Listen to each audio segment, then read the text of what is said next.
Terima kasih pemirsa, masih di Damai Indonesiaku dan masih disiarkan langsung dari Masjid Baitur Rahmi Islamic Center BSD Tangsel. Ini masjid Masya Allah sangat besar dan megah sekali ya. Masya Allah. Nah, kita akan bahas pemirsa tema yang sangat menarik sekali berkaitan dengan adab dan juga etika. Di sesi tanya jawab ini kami sudah persiapkan ada 2 jamaah, ukhti atau akhwat dan juga ikhwan. Kami persilakan terlebih dahulu ukhti Nadia. Boleh berdiri silakan, yang nanti akan dijawab oleh guru kita Ustaz Riza Muhammad. Silakan. Bismillahirrahmanirrahim. Assalamualaikum warahmatullahi wabarakatuh. Waalaikumsalam warahmatullahi wabarakatuh. Perkenalkan, nama saya Nadia Ajeng Sabrina. Izin bertanya ya Ustadz, sebagai seorang alumni pondok pesantren, apa yang dapat memotivasi saya untuk tetap istiqomah dalam menjaga adab dan akhlak di luar pondok agar tidak terpengaruh oleh hal-hal negatif dari lingkungan? Selain itu, adakah cara terbaik untuk menghindari godaan yang sering membuat iman saya menjadi lemah? Terima kasih ya Ustadz. Wassalamualaikum warahmatullahi wabarakatuh. Waalaikumsalam warahmatullahi wabarakatuh. Silakan Ustaz Riza. Ukhti Nadia. Ukhti Nadia Ustaz. Alumni pesantren loh, Masya Allah. Prinsip kita harus paham. Kalau Rasulullah pernah mengabarkan kepada kita. Hadis riwayat Ibnu Majah nomor 4259. Ani bin Umar annahu qal, dari Ibnu Umar, ja'a rajulun minal ansar. Datanglah seorang pemuda dari kalangan Ansar.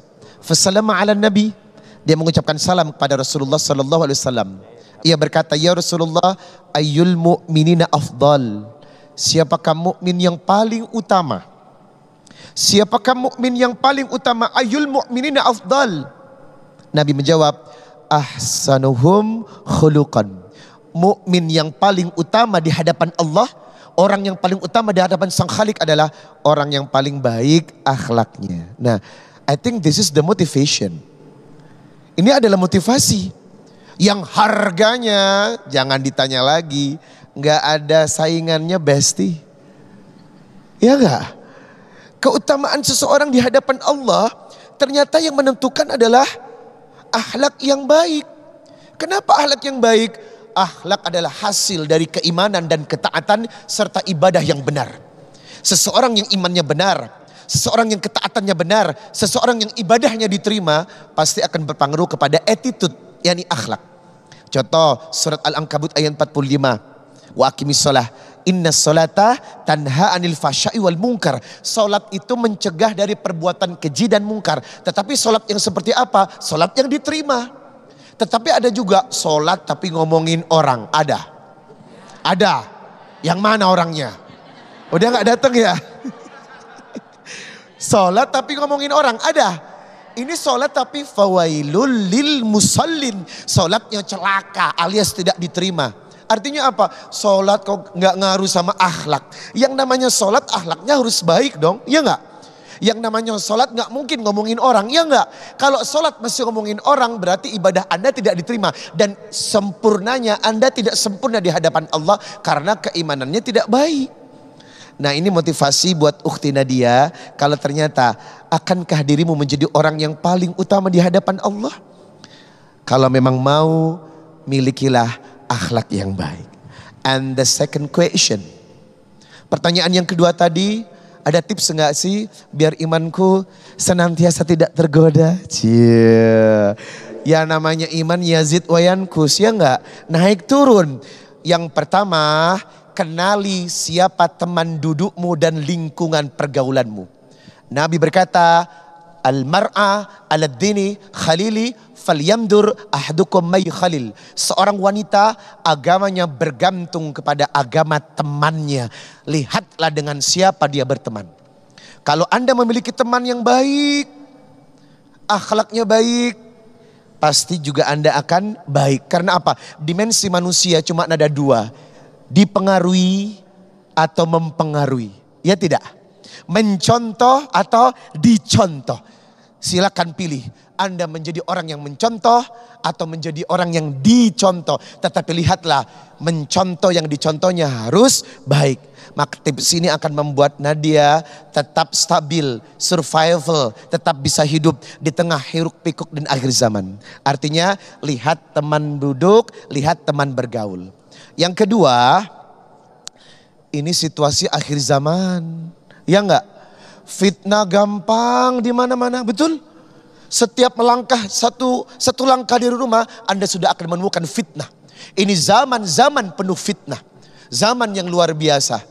Maka sebagai seseorang yang taat kepada Allah, selalu berdoa kepada Allah agar kita terhindar dari fitnah-fitnah akhir zaman. Amin. Bagaimana caranya? Kuatkan ibadahmu. Karena ibadah adalah tonggak yang akan membawa kita pada kebaikan. Baik. Ya. Sudah Baik, dikode. Masya Allah, terima kasih. Terima kasih Ustaz Riza Muhammad. Nah, sebelum saya ke penanya berikutnya, tapi ini memang menjadi fenomena yang umum dirasakan oleh para anak-anak atau teman-teman di pesantren ya. Biasanya memang selama dia di pesantren, dia bergaul dengan suasana yang sangat kondusif sekali. Tapi ketika keluar mungkin ada istilah burung lepas dari sangkar. Ini seperti apa ketika harus teman-teman pesantren setelah keluar dari pesantren akhirnya terpengaruh dan akhirnya akhlak dan etikanya sudah berubah nih, Yai. Jadi begini, tandanya seorang santri itu menjadi santri justru bukan di pesantren. Ketika dia keluar dari pesantren, mampukah dia mempertahankan hal-hal yang baik yang ada di pondok? Ya.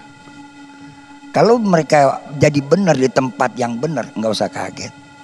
Ya. Tapi bagaimana kita bisa jadi benar di tempat yang bebas, di tempat yang luas. Contoh sekarang gini, kayak ikan hidup di tengah lautan.